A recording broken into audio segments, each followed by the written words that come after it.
Today, we're joined by Janice Foster, who's a Chartered Building Services Engineer and a researcher specialising in building performance evaluation, health and wellbeing, and she's based at MEARU at Glasgow School of Art.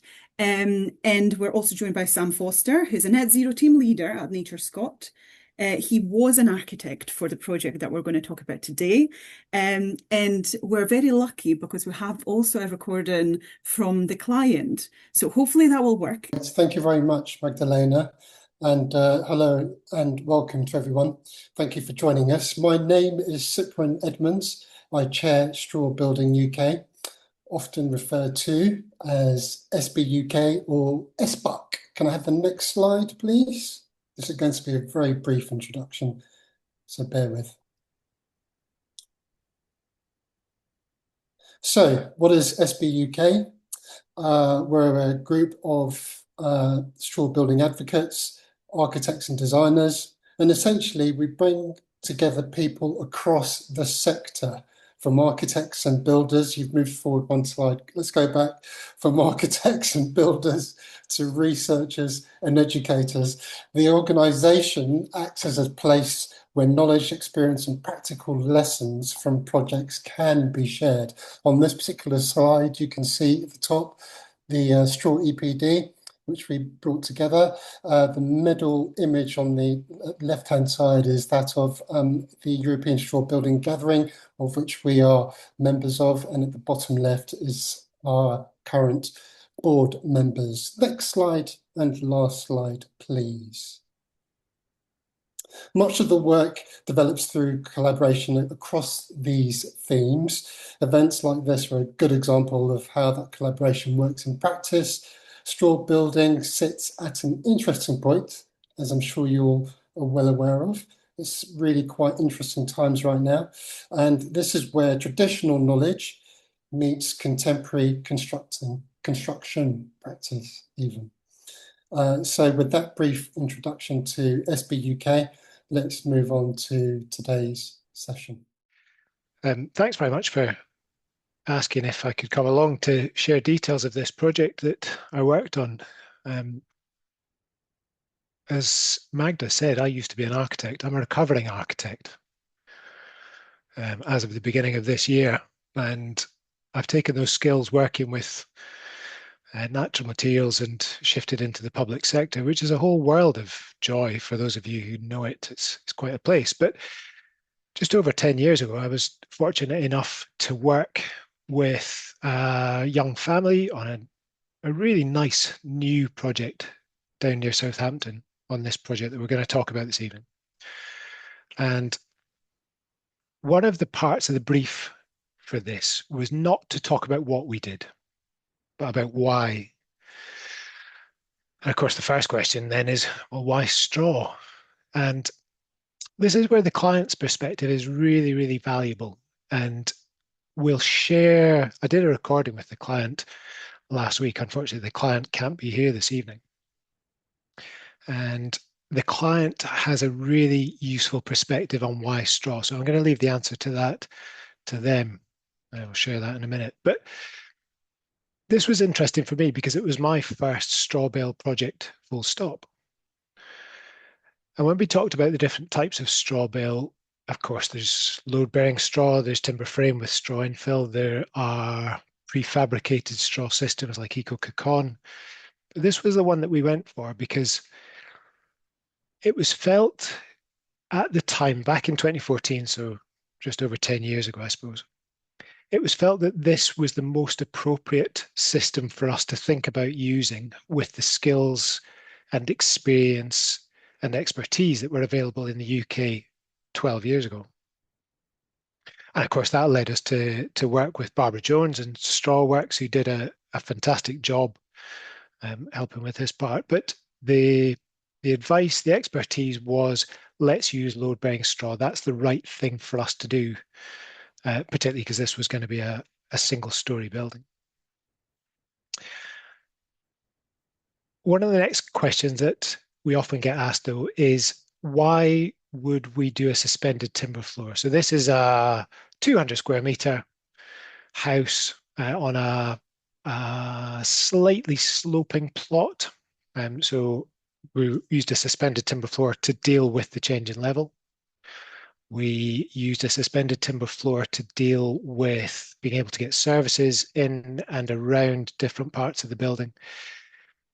But we also used a suspended timber floor because when we're using load-bearing straw, we are effectively creating a linear foundation around underneath where the straw bales are. So we end up with strip foundations. And if we didn't use a suspended timber floor, then the alternative would be something like a ground-bearing slab on something like foam glass with perhaps limecrete infill. But the embodied carbon of that, even with lime and with foam glass, is significantly higher than using timber frame like this, which was then infilled with cellulose. So suspended timber was used partly for the change in level and partly because of the embodied carbon. This is the ground that we had to deal with, by the way. The site that this house sits on was originally inhabited with a small, very, very poorly built brick cottage. It was built in the 60s. And although the cottage was not in great condition, for some reason, the owners had built a swimming pool. And the combination of a really deep swimming pool, about 3 meters deep, and lots of different trees, deciduous and coniferous, all around the site meant that the foundations that we needed to do, the foundations that we needed to build, needed to go down 3 meters. This was partly where Strawworks' advice was really good. So we ended up with a series of rammed, compacted stone strip or trench foundations, I suppose, which had the build-up that you can see in the picture on the right here. So that build-up is, you can't quite see it actually. It's 2 skins of masonry. There's an outer leaf of engineering brick, an inner leaf of foam glass block with LECA, lightweight expanded clay aggregate balls in the middle, and then the timber wall plate. But the only way to keep the cost down as low as possible was to have these rock-filled trench foundations with the substructure on top and then suspended timber. So it was a cost thing too.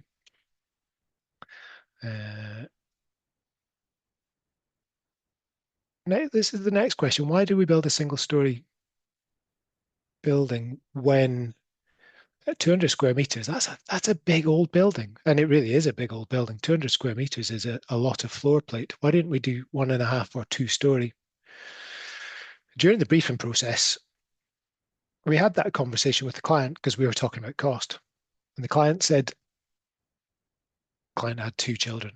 Client said, one of my children screams when they're upstairs and I'm in a wheelchair because he's a full-time wheelchair user. How do I get up there? And we had all sorts of wonderful conversations about handheld rigs and lifts that were really fast. And we realized in the end that single story is just the best. It's just going to suit this family most. So single story was the choice there. But when it came to the layout itself, the layout was very much determined by the site. The site is a very long, thin, roughly eastish, westish running site. And when we looked at how we lay the building out on that, the most obvious orientation was to run the building itself east-west, which then begs the question, how do you get daylight into that, sunshine and solar gains into that? And this led to the overall form of the building, which is, roughly speaking, 2 long rectangles. There's a northern rectangle, which is full of the cooler spaces, the bedrooms, the bathrooms, and then there's a warmer set of spaces to the south, the sitting room, kitchen, dining room. And that broad layout was settled on really quickly. The client was very happy that hierarchically there was a set of bedrooms to one side and the rest of the spaces to the other side. That eventually led to this floor plate, or this floor plan, which was what we roughly ended up with. It's incredibly simple. One of the strengths of it being incredibly simple is that when it comes to load-bearing structures and using something like load-bearing straw, that makes building really, really easy. Simple plans suit load-bearing straw bale walls. Now, it doesn't mean that this is a boring design just because it's a set of rectangles. It's hopefully we'll see a couple of pictures in a second. It's far from boring, but simplicity is key, particularly for all buildings really, but if you're using straw bale, keep it simple, stupid. It was so simple that when we did the drawings with, or when Strawworks did the bale plans for us, this is what their drawings looked like. That was their elevations, and that was their plan. It was as simple as that. And you'll see this only shows the straw bales, and from this, Strawworks was able to work out very quickly how many straw bales we needed for the project, which I'll touch on in a second.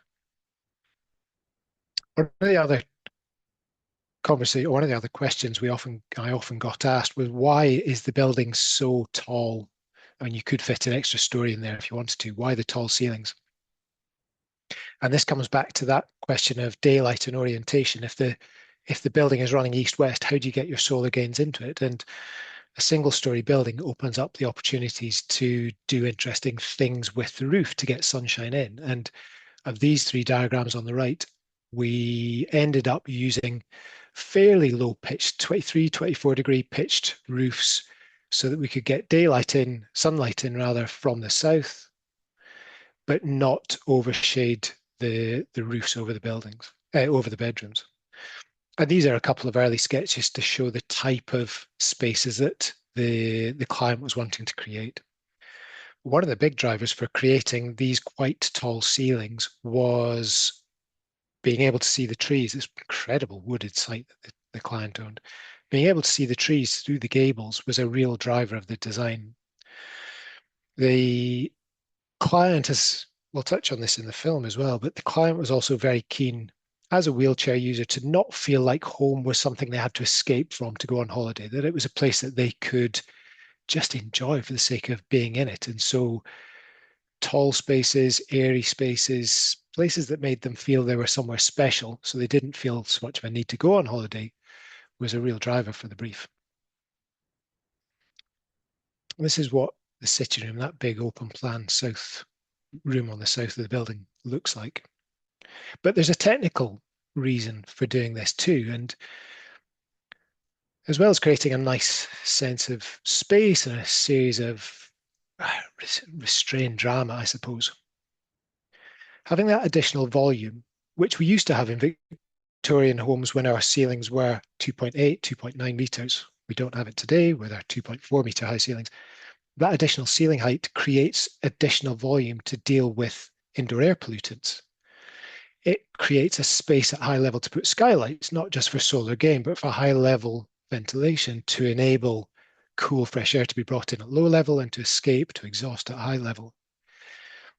It also gives you the opportunity to increase your solar gains, but also to improve your daylighting through the use of skylights, which is what we did. And that, I say that because this is lesson number 2. Just because we're using straw bale, that doesn't have to limit our design choices and the way we design buildings. Straw is not a limiting factor. Some people can often think that it is, and it absolutely is not. And this is really the last bit. We ended up with this lovely natural building, straw bale, clay internal plaster, lime render, wood everywhere, no plastics apart from a little bit of membrane in the roof and some tapes. And then we're going to stick a gas boiler in it and no MVHR. And a lot of folk have said, well, why did you go for a gas boiler and not an air source heat pump? And the reason was cost. The client just ended up not having as much money as they thought at the end, which we're all familiar with that. So they ended up putting in a gas combi boiler to do the heating and hot water. But it's been put into a utility cupboard that is big enough for an air source heat pump to go in the future. And the other one is, why no MVHR? And this is, actually, I'll just go back to this picture. It's more interesting.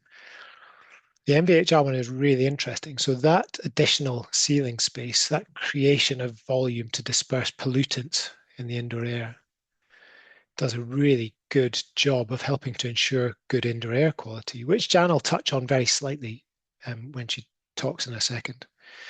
But we also use dynamic thermal modeling to make sure that the house, when it was airtight, we achieved 2.55 for our air tightness test, which it's okay.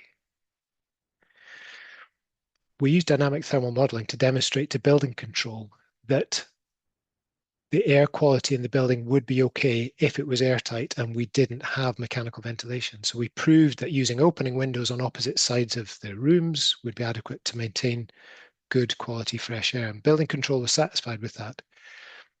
It's really important to remember there's a very critical bit of context here, which is that this is in England, where we had a private building control firm. Those conversations are much, much more difficult, I've found, in Scotland than they are in England. But if you need to demonstrate something, dynamic thermal modeling can be useful. So a couple of vital statistics. Finished in 2018. Yeah, it's about 200 square meters, give or take. There were 440 straw bales. And when Barbara said that, Barbara Jones from Strawworks said that, I thought, that's not very many, especially when a straw bale is only £6 or £7. So actually the straw bale component's quite cheap. And that was our air tightness. I could go on for hours about this, but I won't. And if there's lots of questions, then happy to answer them. But I think if it's okay, I'll stop sharing that. And Magda Siprin, is it okay to go on and share the interview with the client? Yeah, Yep. welcome. Thank you, Sam. That was fantastic, by the way. Well, hello, everybody. I'd like to introduce you to Guy Harris, who commissioned and owns the house that we're talking about this evening. Guy, Hi. welcome. Thank you. And thanks very much for offering your time. You and I met, I think, back in 2014, following an introduction by Professor Sandy Halliday of Gaia Research, who wrote Sustainable Construction. Sandy was also involved in the development of your house. Can you talk us briefly through your introduction to Sandy and how that shaped your thinking for what you wanted the house to provide for you and your family? So we had a blank canvas, effectively. We had this idea that, or we had this opportunity to build. We had this idea that, hey, wouldn't it be good to do something green? Didn't really know what that actually meant. And so it was having been down a couple of dead ends and realizing that there was something important that we weren't getting to. I heard Sandy chat or talk at a trade show, and I remember thinking, I've never heard someone speak so much common sense about building before, so got in touch with her afterwards. And really, it was about understanding what was possible, what was sensible, what didn't we know, what was better. I think better, not just as in a I'm better than you, but as in a better way of living. I think we were questioning a lot of life's things at that stage. So I think in many ways that's why the talk by Sandy on eco bling, or eco minimalism, so leaving out the bling and actually getting the components right, resonated in some way. I think that's often a point that those particularly working with natural materials and especially with straw start from too, that the choice around straw is part of a much wider palette of things that are being considered to make their buildings better. But I'd be interested if you could tell us a bit about what specifically led you to using straw. Why straw? That's partly the question that's going to be on everyone's lips here. Yeah, sure. So I'm smiling because I remember you asking the question, do we know what we want to build from? And my reply was no, open book, but I know that it can't be straw. And you did your very clever thing of okay, tell me more. And I had cob houses and that sort of knobbly bobbly aesthetic in my mind's eye, which I didn't like. And you said, oh, okay, that's fine. You can have straight. And you showed me a photo of something that was just so beautiful that I can remember the photo very clearly, that I said, okay, great. Can you include it in the study tour? And when we looked at this straw bale house in Scotland, it was blowing a hoolie outside, rain coming across horizontally, and we were in this small house. And I'm a wheelchair user. You may have said this to everyone, but you can't see it on the screen. I'm paralyzed, so I don't really feel my lower half. And I remember feeling this kind of excited buzz or tingle or warmth in my legs, which was kind of unusual. And so trying to rationalize it to myself.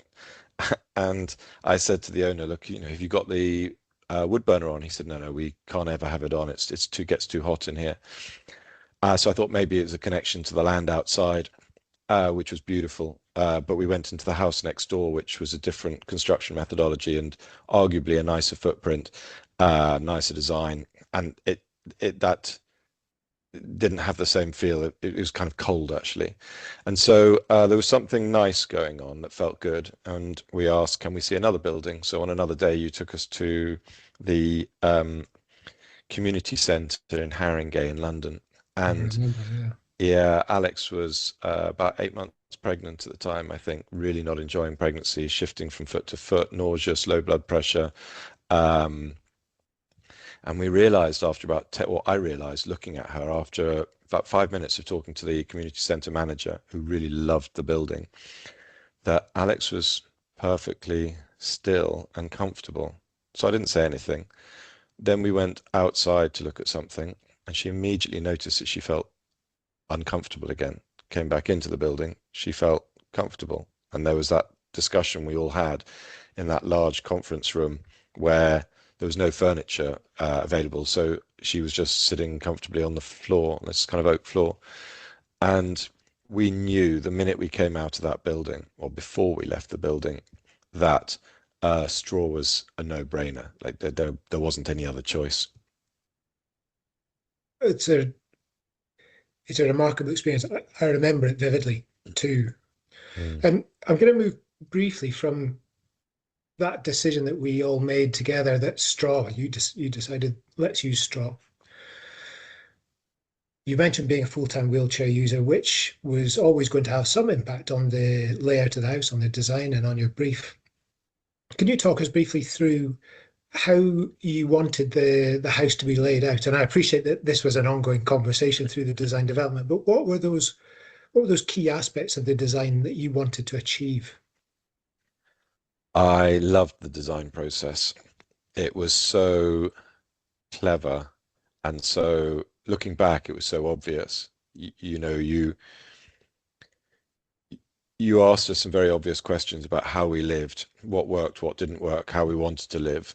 And so the design emerged from the questions and this very simple sort of bubble diagram. Fundamentally, I mean, the world is kind of changing quite slowly, but fundamentally in terms of mobility or disability, the medical model says, if there's a wheelchair user, there's something wrong with you, or there's something that maybe needs fixing or can't be fixed. And then there's a social model where it's the people in our environments that are creating the sort of disabling conditions, if you like. And so what I wanted, quite simply, was not to feel disabled in my own home. And I've, in my journey since, I've done a lot of work around disability. So I had my injury in 2003, so it's 22 and a half years since. And I don't identify as disabled. It's a really fascinating and quite complex thing. And so I just wanted to be free to parent, to cook, to work from home, to move around, to enjoy a space, and have somewhere that when we go away, it's a struggle to find some, hotels or guest houses or kind of holiday lets that work. And so part of the brief really was not to mind not going away, but really to love being at home. If anything, I'd say that it's almost been too successful, because I can literally not leave this home for 4 or 5 days on a trot and not even notice, let alone care, that I haven't left the house. It's so comfortable, it's so successful at what we set out to do, and the kind of the space and the light is so cleverly organized, that yeah, it actively brings me joy every day. I don't want this to seem like a leading question, although I think it probably will when I say it, but did the choice of using straw to build the house from, do you think that created any limitations on that feeling of space and light that you wanted to achieve? No, I don't see how it could do, because essentially it's just the exterior wall or the envelope wall that is straw, and that wall could be in brick, in timber, in like it could be in anything. It's not, the thing I came to understand is it's not the material, it's how you use the material. And we took down an old brick building, or 60s or 70s, that was in just such shoddy condition and had used brick so badly. But no, I think it brought, I think what straw did is change the processes of the process of building and designing. And I think that somewhere in there, that something quite magical happened, really. It's a different medium. I think the construction process took about 1.5 years, give or take. And you and Alex and your children moved in, and within a fairly short time scale, you worked with the Macintosh Environmental Architecture Research Unit, MEARU, which Jan talks about, to monitor the conditions of the building. You've been quite hands-on on that monitoring process, and I'd be really interested to know more about, firstly, why you were interested in monitoring it, and perhaps what you got out of that monitoring period with Janice. Sure. So, funny enough, Alex and I both support the learning process. It's part of like each of us has to learn at everything we do. And so for me, this house, there has so much richness to it. But we had designed it on certain principles, and you and Jan gave me this opportunity to see whether we lived up to those principles. And so from a curiosity perspective, that made sense.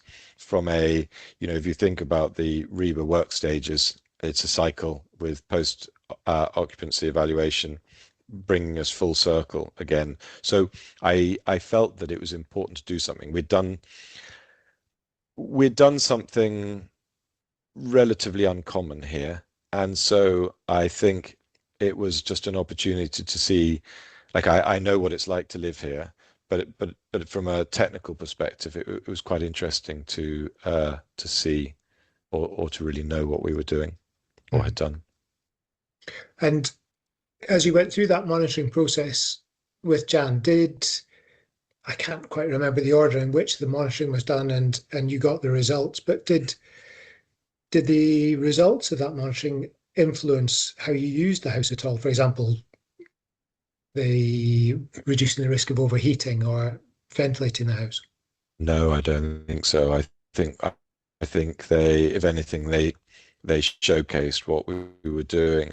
And I remember one of the periods where we did the monitoring was one of those super hot weeks or fortnights where we really had high temperatures, which in many ways couldn't have been more perfect, because to see something at the extremes. So you designed the house to have, excuse me, external shading at the big glass gable ends, and we didn't build that. We ran out of money, and then we thought, like everything, you start living with things as they are. And we had a way that when it was super hot, we close everything down. And we also work like a series of doors between bedrooms. So for example, my bedroom was closed down. We close all the curtains and close the blinds, which are on the skylights, the south-facing skylights. And then, so essentially we could keep one of my children's rooms at about, I think when it was 31, 32 plus, without any kind of mechanical intervention, that bedroom was at about 21 degrees. And then when that child went to bed, we would, the heat of the day was starting to come out. So we would open everything up, and then by the time I went to bed, it was all, it was cool enough and comfortable. So we would cool the house overnight, and then sort of guard against the ambient sort of exterior temperature coming in during the day. The this end of the house, this end of the house was maybe Sorry, Guy, just when you say this end of oh the yeah, house. sorry, you know where I am, but no one else does. So the west end of the house was probably around 25 degrees. Um, the east end with the big gable windows, I can't remember exactly. It was warmer, um, bearably so. It was quite sticky. But yeah, if we put the external shading on as you designed it, then I mean the whole house would just be at a super low temperature. So that's on us, not on the building. It's interesting because that ties back into the question of using straw as a building material. And while the paper that the academic paper Janice has written, which folk can get online, there's probably a link to it in this event, but while that sets out the numbers on how the house performs technically, I'd be interested in your perspective. How do you feel that the straw and clay external walls, for example, how do you feel that those have impacted on the energy efficiency of the building? And actually, not just the energy efficiency, but things like the comfort, your health, those kind of things. Things that sort of serve multiple functions are always a no-brainer to me. And straw, insulates, it sound insulates. It has it's hard to explain, but it just is grounding.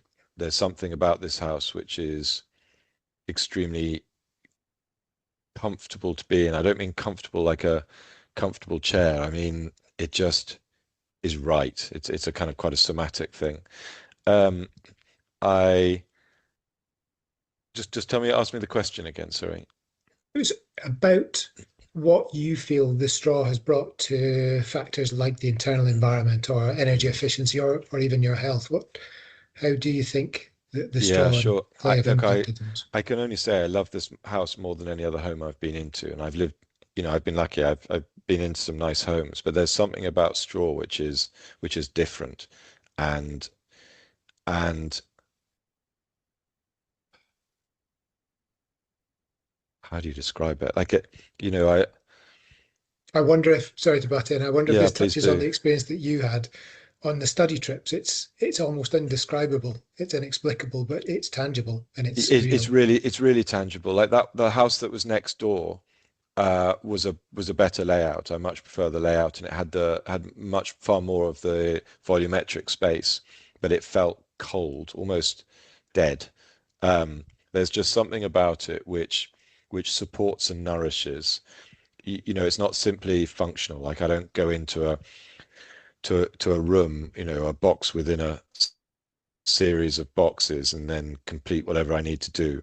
There's something very nourishing about this space environment. And what we noticed is everyone said the same thing. They would come in and they would say, "Wow, the language was different. This feels really nice. This is amazing. God, what a space." But I think one of the most telling, perhaps, set of visitors was early on. Alex had a whole series of parenting consultants, colleagues, and they were all coming with their kids. And most of them had come to this line of work because of sort of needs of their own kids, which weren't being met elsewhere. And because, there's some neurodivergence in the mix, and they were anticipating behavioral kind of outbreaks and challenges. A number of families, load of different kids, and they came here to meet and have lunch. And what was really fascinating, I don't know whether it's the materials or the design, but there were no issues throughout the entire visit, throughout the day. Like everyone was calm, relaxed, happy, and enjoying spending time together. And I think in a different space, that wouldn't have been the case. There is something fundamentally different about straw and leaving toxins out of the mix. And obviously there are two separate elements there, but they work very well together. They're absolutely intertwined. I completely agree.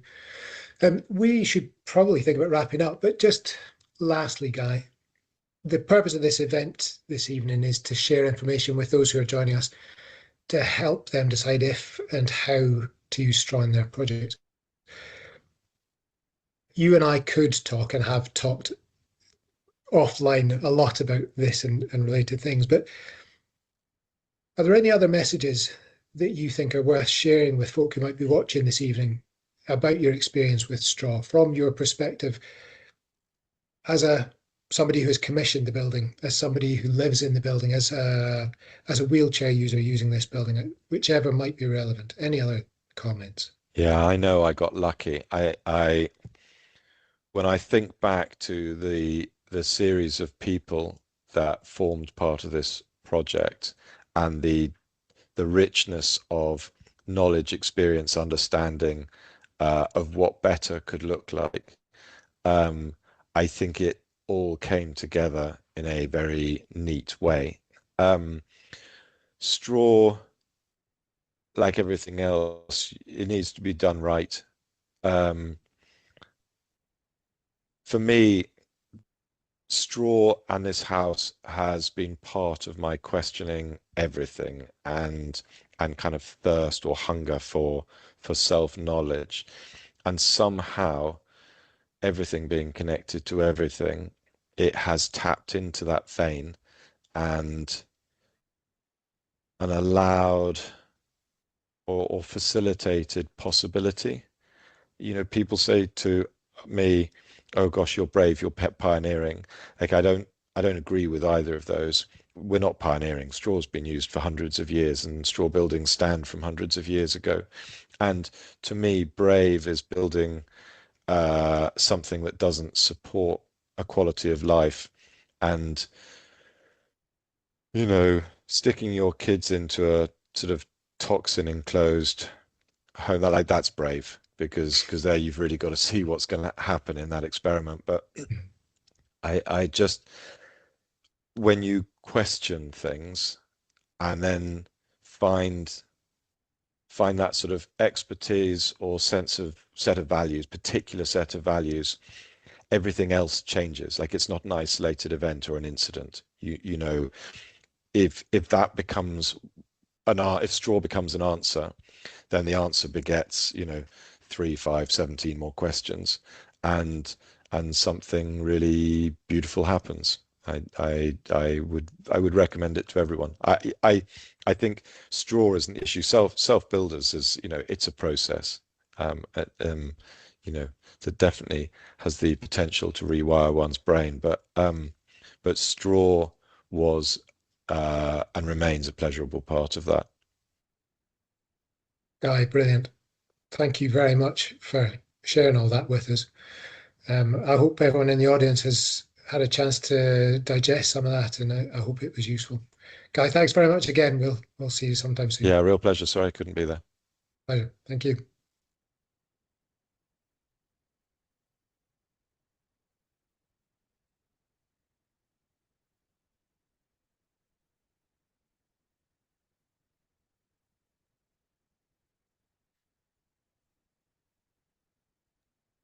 That's us. Brilliant. Thank you so Back to you much. both. Okay. Well, thanks for inviting me along. Yeah, so I work in the Macintosh Environmental Architecture Research Unit, which is in the Architecture School at the Glasgow School of Art. And I've been doing building performance evaluation studies for 13 years. Yeah, I've been to all sorts of houses, but this is the only straw bale building where I've done some monitoring. So so MEARU, just a little bit of background, even though I've been there 13 years. MEARU was established in 1993, which was when they first started doing building performance evaluation on retrofit projects. So looking at some flats at the east end of Glasgow, where people experience terrible levels of fuel poverty. And that's been the backbone of our work for a very long time. We've also been looking at new build houses as well, and particularly concerned about ventilation and overheating in buildings. So the work that we do, it helps us to kind of answer lots of different questions about whether they're new buildings or existing buildings, just to see if they're working as the design intended, and are they reducing energy consumption to meet the requirements, and also we look at whether or not they provide healthy indoor environments, and that part forms the backbone of pretty much every single project that we work on. And if they don't work, then we try to establish why, and we try to establish what works well, so that we can inform other people of what works well and what doesn't. And the information that we collect, and we write academic papers and conferences and all sorts of things, but we use it to either improve the building condition in some way, to inform regulations, building regulations, to improve our future buildings as well. But when we're looking at existing buildings as well, then it can help to inform design decisions. So there's so many different benefits about building performance evaluation that we can determine. And typically our projects, we're looking at the RIBA plan of works. Everyone is quite familiar about these projects, and what happens more often is that we hand over the building, it's thank you very much, and then the design team's off, and people aren't learning about how the building performs now that it's been built. So and without measuring that information, there's no way that we can actually close the loop and close that design loop, which Guy was talking to us about in that film as well. So off on the journey near to Southampton, Guy asked us, could you do some monitoring in this house? So yeah, we jumped at the chance, because it's not every day that you can get to monitor in a straw bale building. So we posted the sensors to him in December 2019 with a view that we were going to go down at some stage. But come 2020, there was a lot of nervousness around COVID-19, and so very much of the monitored period from March 2020 onwards was under lockdown conditions, with a very brief pause in 2020, towards the end of 2020. So this was done completely remotely, which is unusual for the building performance evaluation that we do, because we like to work with the people that live in their houses and to learn from them. So once we posted the sensors, we'd agreed with kind of like rough locations of where they would go. So we set one up in the office where Guy was for the recording, and there was one in the kind of kitchen dining area, which we called the kitchen, the sitting room, and also a bedroom. So there were 4 locations that were monitored, and yeah, so the monitors are there. It was quite interesting in the way that, because the sensors that we had to send because of the remote monitoring, we had to be able to download information remotely as well. So Guy was limited in some of the placement of the sensors because they only had a really short cable on them. So but they did give a very good indication of what was happening in the space. And this is the whole monitored period in this graph that you can see, and it looks very busy, and you can see the peaks and the troughs are happening in the cycle of day and night. But when we compare what we're seeing against the comfort thresholds, we can see that very much of the data is concentrated within the comfort thresholds. And so it's just running that, with the comfort thresholds here, it's much clearer that we can see that in the kitchen and the living room, that the majority of the time, the mean temperature is around about 21 degrees, which is shown by the X within this is the mean temperature. And these bars are representing 50% of the data, and these ones here are representing 25% each of the data over that period. So we can see there are outliers where it's a bit cooler in the bedroom than 16 degrees, and there are outliers as well where it's warmer than 25 degrees in the living room and the office, and also the kitchen, which is attached to the living room.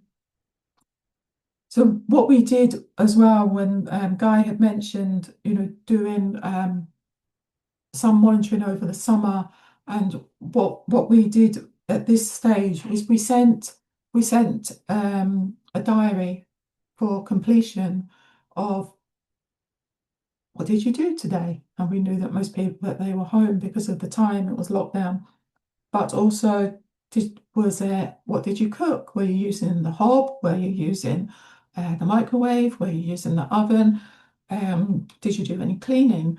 But more importantly, we did a comfort polling of how did you feel within the space? Were you comfortable?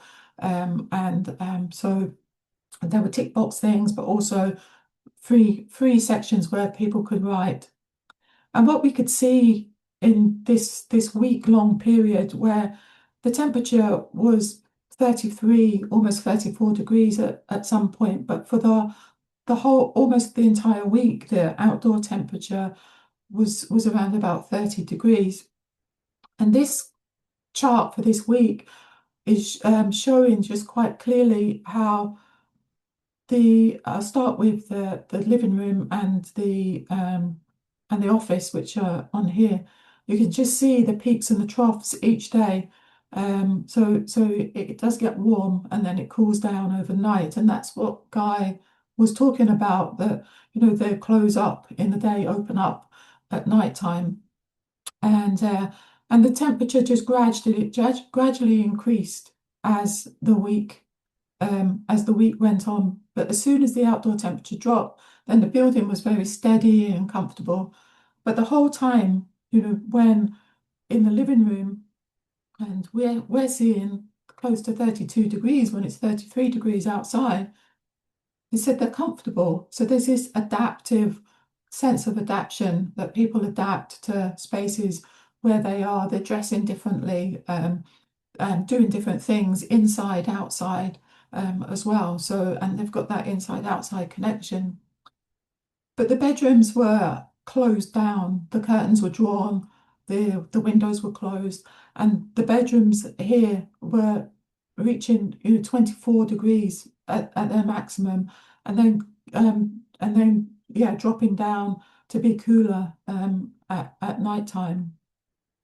And here we can see the picture of a typical day in the summer, with the bedroom side is closed off for solar gains, and the living room side, the doors open to outside to bring in inside and outside as well.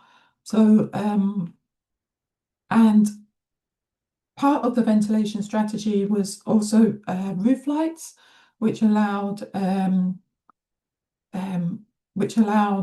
stack ventilation to happen. But on the windows in each of the rooms, there were insulated panels as well at the side of all of the sets of windows, and these would be closed during the day in hot periods and opened at night time to allow cooling, and the security of this allows these windows to be open all night. They're ground floor, there's no upstairs, so people want to feel secure when they're asleep in their beds. So this window arrangement provided a really good solution to help to cool the house overnight in the summer. But in the winter, we repeated the same thing, and we used diaries, and we used just to gather feedback as well. And here we could see that the living room and the kitchen area were the warmest rooms in the house, with the office just slightly cooler and the bedroom cooler still. And I was a little bit puzzled by this, but then we found that the house has underfloor heating, and it's only used in the office and in the bathroom. The rest of the house is heated by a wood burning stove, even the bedroom. And it keeps the bedroom still at comfortable temperatures for sleeping. But what was also quite interesting at this day in January, the outdoor temperature reached almost 12 degrees. But when you look at the corresponding peaks, it's made no difference to the straw. So it's given some resilience within the building. And there's the wood stove. So it's centered between the kitchen and the dining table as well, and it's a very small wood stove, which is pretty much heating the whole 200 square meter house. So the mean range for temperature throughout the year was between 18 degrees and 21 degrees, which is very comfortable. And doing the calculations, even though in those really hot periods, the temperature indoors did get quite warm, but using the adaptive thermal comfort method, there was no overheating within that building. And we were quite interested in the relative humidity because of the use of straw and clay. We hear about the moisture buffering effects of relative humidity. And so again, this is the whole period as well, where we can see the comfort thresholds. And the thresholds that we've used are for health. They're the health markers between 40 and 60% relative humidity. And for the building comfort as well, between 30 and 70 are okay. And we can see that the building is pretty much within a good band as well for the relative humidity. And then just showing that again, just against the thresholds with the kitchen, the living room and the office, 75% of the time, the relative humidity is below 60%, but crucially above 30%, which is where if it's below 30%, then there's risk of transmission of infections and static electricity shocks. And the bedroom was slightly higher than the 60, so half of the time it was below 60%, but the majority of the time it was below 70. And we're looking at the weeks with the relative humidity in the summer, we can see that it was slightly elevated, but still, for the health conditions, but for condition of the building, then 70% is still good. And we can see that it was quite comfortable. And it relative humidity is linked to temperature. So, the peaks and troughs in the temperature would affect the peaks and troughs in the relative humidity. So just reminding ourselves of those in here, we can see, they're more pronounced. So we can see that the relative humidity within the spaces is less, it's less pronounced, the peaks and the troughs. So it's indicating that it is very comfortable. And we see that in the winter conditions as well, just sitting beautifully within the health range between 50 and 60% relative humidity. And so overall, the mean range is perfect 55%, which is what we want to see. In a free running building, an ordinary straw building, what we would see in the winter is we would see relative humidity drop to 30% or below, usually running all the way through the winter. As you're heating the property, so as the heat's increasing, the relative humidity is dropping, and that can affect people's comfort. But here in this house, it was very good for health as well. So that's just a taste of what we found. I've seen the link for the paper's gone out in the chat, but there's also a QR code there to scan for the paper that we wrote with one of my colleagues for the Journal of Building Design and Environment. So that's the end of my presentation. Thank you for having us here.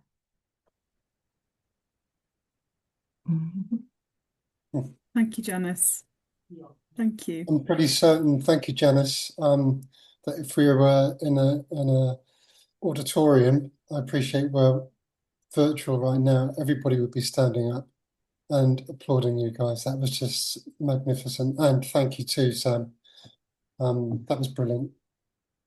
Just to maybe go over some of the questions that Sam already answered. So there was a question about what modelling was used, and Sammy said it was IS. Was there anything that you would like to add to that? Was there a reason for you choosing the modelling tool that you did, or was that availability, or just what was the mainstream way of demonstrating compliance? That early conversation with building control, the private building control firm, was absolutely invaluable in identifying that the combination of a high air tightness target, our air tightness target was 1, we got 2.55. The high air tightness target coupled with natural ventilation was going to be a sticky point for building control. But building control was brilliant because it said, if you can demonstrate that in theory, the performance of the building should be sufficient to maintain good indoor air quality, then that's enough for us.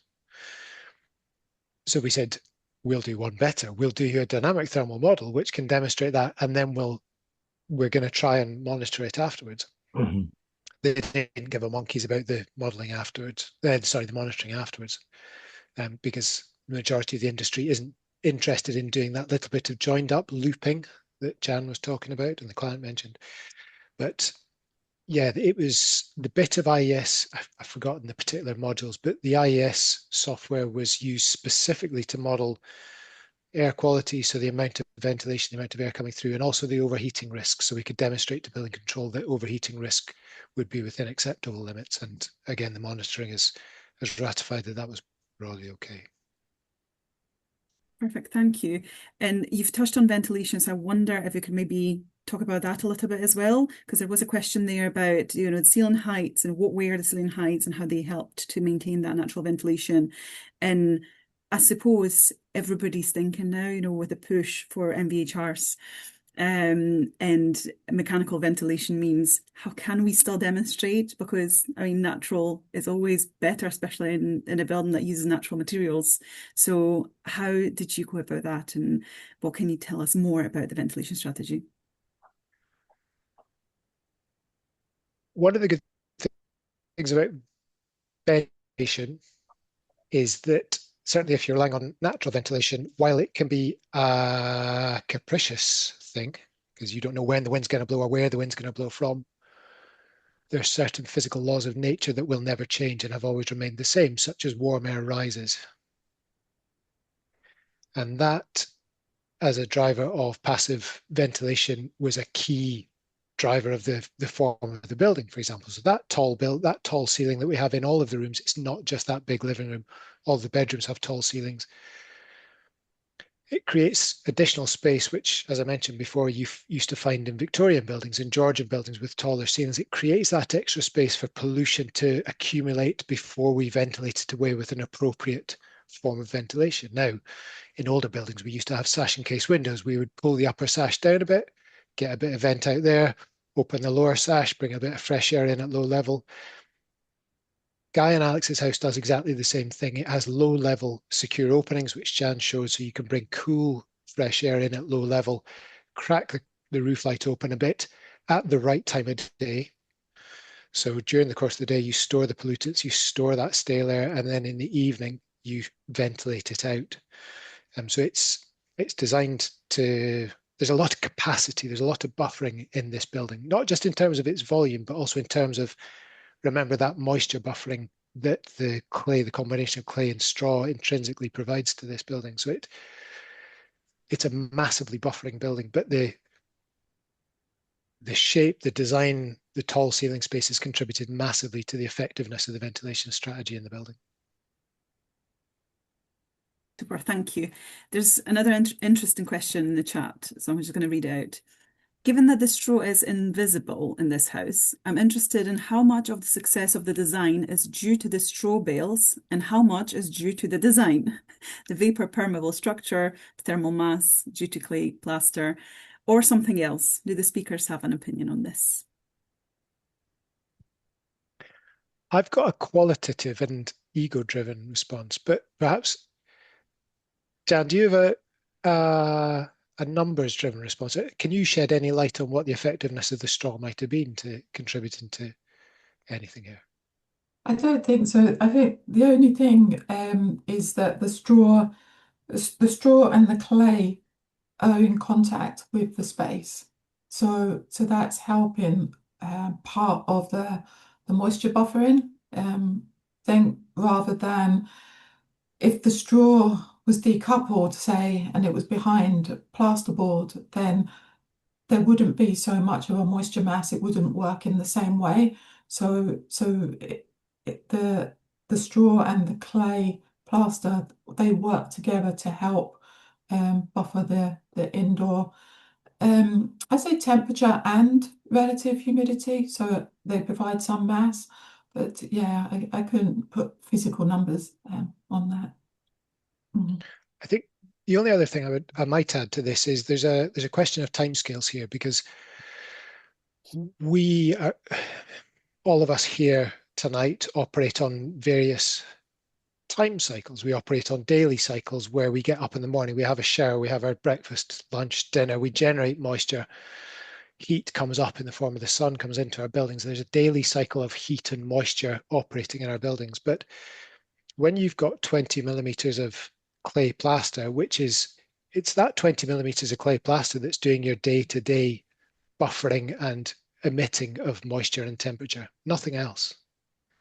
But as soon as you get into monthly and annual seasonal cycles of moisture movement and humidity, moisture movement, temperature and moisture movement, suddenly that coupling of the straw and the clay together creates that capacity again to buffer things on a seasonal basis in a way that, as Jan, I would completely agree, in a way that we do not have with a building that is lined internally with half an inch of plasterboard.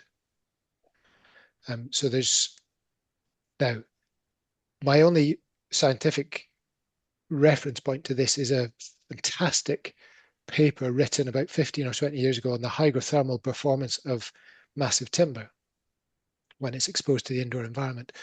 Now, solid timber and strong clay have very different densities, very different decrement factors, and all sorts of characteristics. But natural materials, when they're exposed to indoor environments, if there's enough of it exposed, it's not just a daily benefit you're getting, it's a weekly, a monthly, a yearly benefit you're getting from this. And it's the benefit to that is that if you have a really crap day, you have a really cold day in June, or you have a really hot day in wintertime, that buffering basically just goes, I don't care.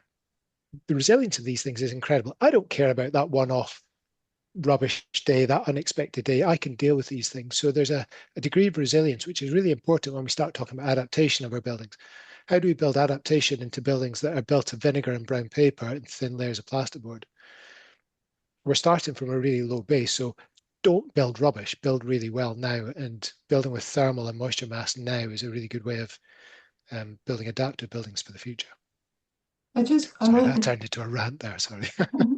Yeah, I just wanted to add on to that as well, in the fact that if you've got continual ventilation running as well, then that impacts the ability of the material to keep that stored within that material. And the other thing to kind of keep in mind is that mechanical ventilation with heat recovery, it provides background ventilation.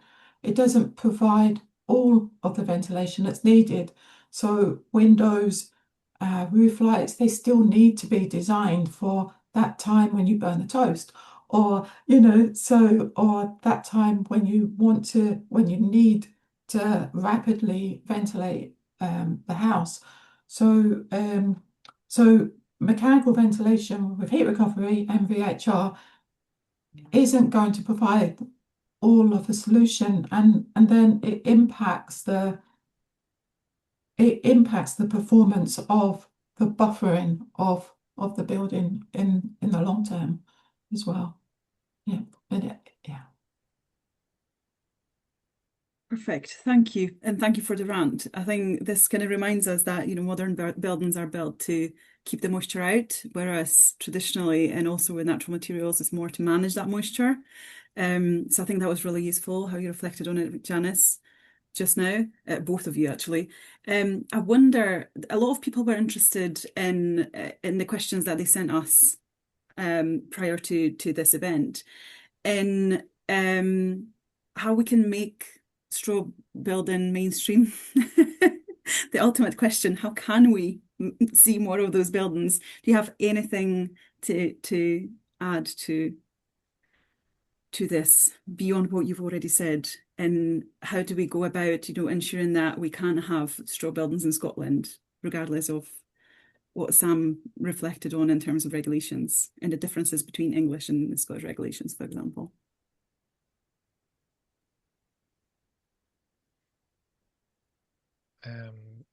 If you're happy to go first. Our choice of what we build from is largely driven by factors that are taken away from us. So our ability to access land as individuals, even as groups of individuals, is tiny. How many? Actually, this is probably a rubbish example. A lot of people in this audience may be part of community land trusts or community-led housing groups. Straw is a brilliant option. There's no two ways about it. But our general access in the UK to bits of land to build on at affordable rates is tiny. And that means that the majority of the housing that's built in this country is done by very large builders who do it for profit. They do not do it to provide housing, they do it for profit.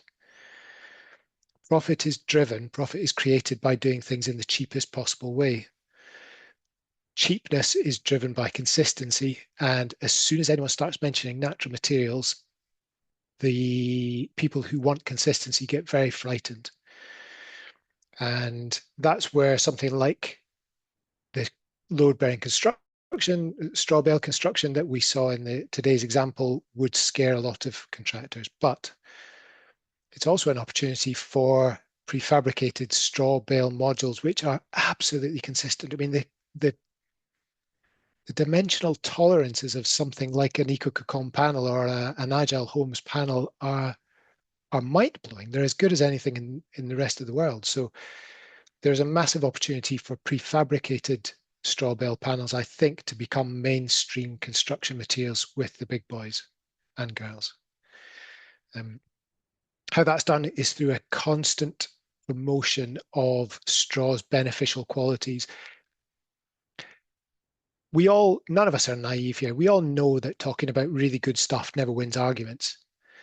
It's when something really bad comes along, like an oil crisis, like climate change, like extreme weather events, and suddenly we need protection from these things, which straw intrinsically provides in a way that perhaps timber frame with lightweight insulation and plasterboard doesn't.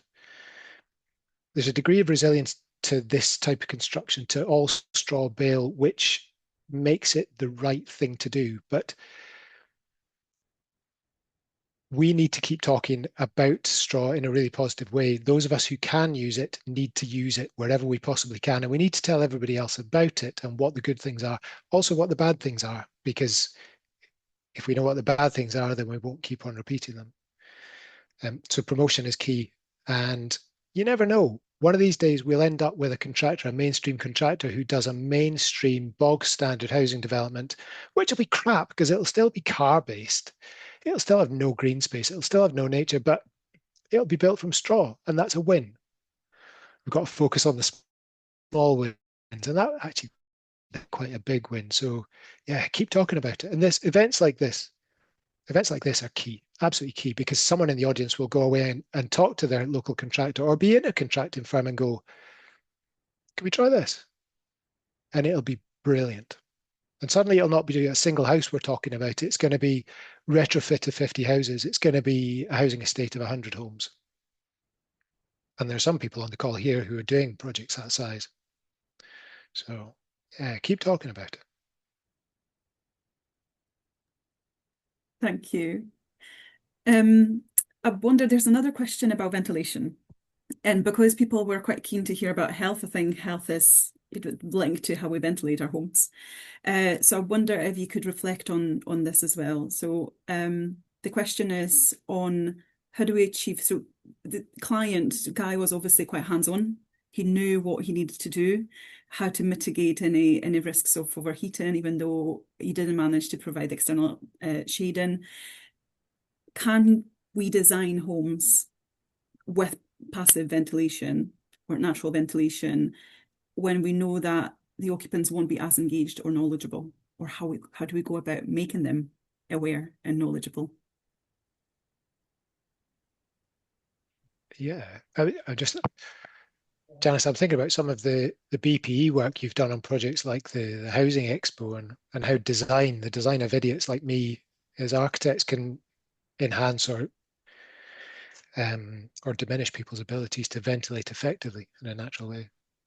Yeah, I think yeah, you can design for natural ventilation in houses in Scotland for sure. And but yeah, Guy was very hands-on, but it's about what you give at the handover stage to for people to then be able to understand how they use their building. So it's very simple, clear guidance, which is some of the work that MEARU have worked on in the past about building user guides, which are part of the Scottish building regulations. But also it's about making sure the design is resilient in the first place, that it's designed in such a way that it can take out those solar gains before they get to the building.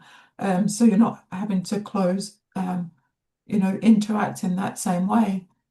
And we have done just that, working with the Ganachie Trust in Perth, we helped them to design, the architects and the design team. So we've helped them to design 48 houses in Scotland. They're not straw, but they do have wood fibre insulation, and they have overhangs which act as external shading.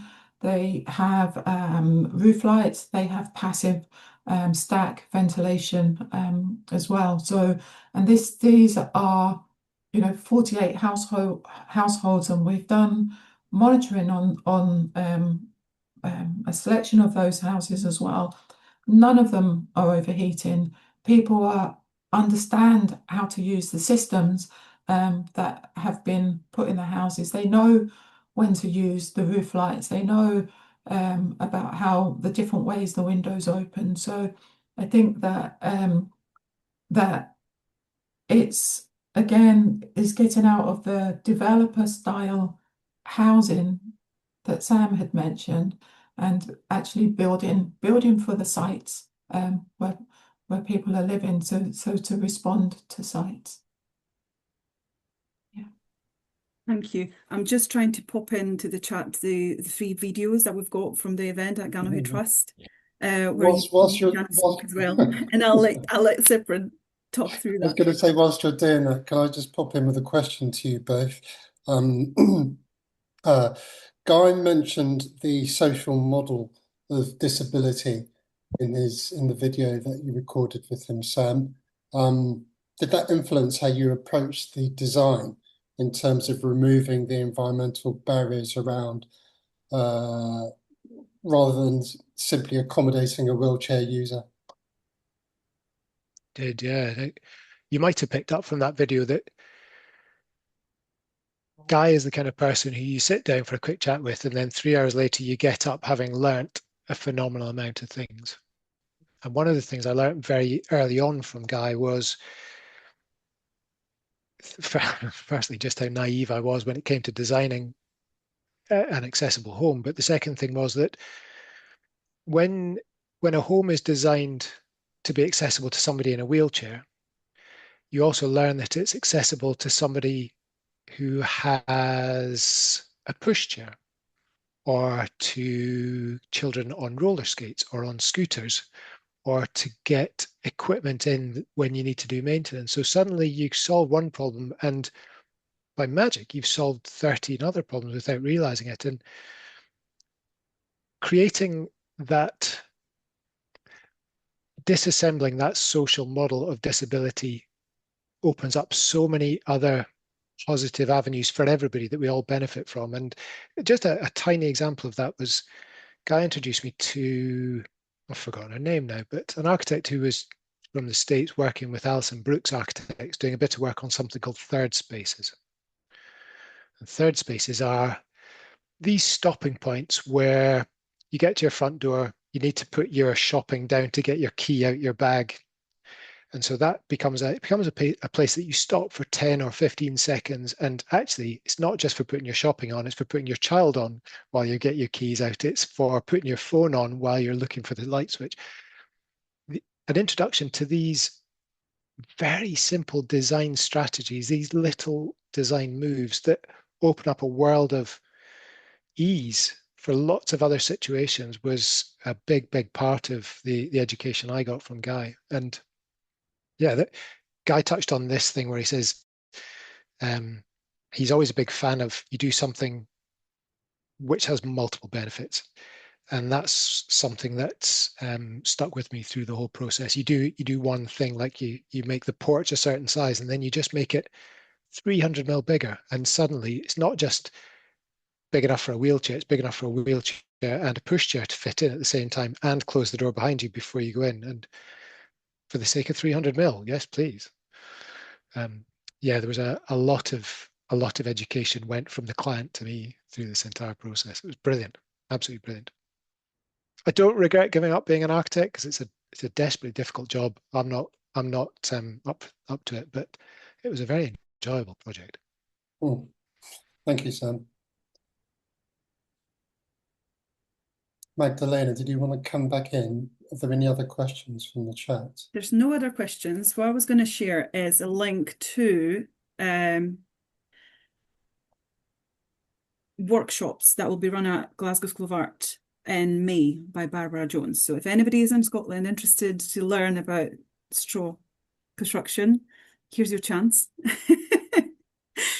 In Glasgow, yeah, so it's a 6th and 7th of May, and then part 2 is 13th and 14th of May. The link is in the chat. And I was going to also post a chat to some other events that CEDA are hosting. Some of them are in person, some of them are online, but people might be interested, and it would be lovely to see some of the same friendly faces that Sam spoke about before.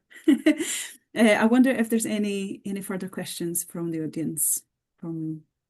I've got one question, actually. I'm going to take co-chair's privilege here. Janice, why or how is an art school working in tandem with architecture? Explain. Well, architecture is one of the arts, arts and humanities, and so yeah, the School of Architecture has been embedded in Glasgow School of Art for a very long time, and even one of the students, Charles Rennie McIntosh, was a student at Glasgow School of Art. So as it's part of the arts and humanities, that's why we're firmly embedded in Glasgow School of Art, and we help make and shape lots of the buildings. Yes, and keep them running and working. Yes. Thank you. I'm so glad you answered that, because I wholly appreciate that not everybody on this call, or even those who'll be rewatching it, revisiting it, will be qualified architects or engineers or surveyors, and they will just see School of Arts and not wholly appreciate that. Yeah, that was it. Thank you very much. You're welcome. Thank you for the work, Janice. I really appreciate that. Cool.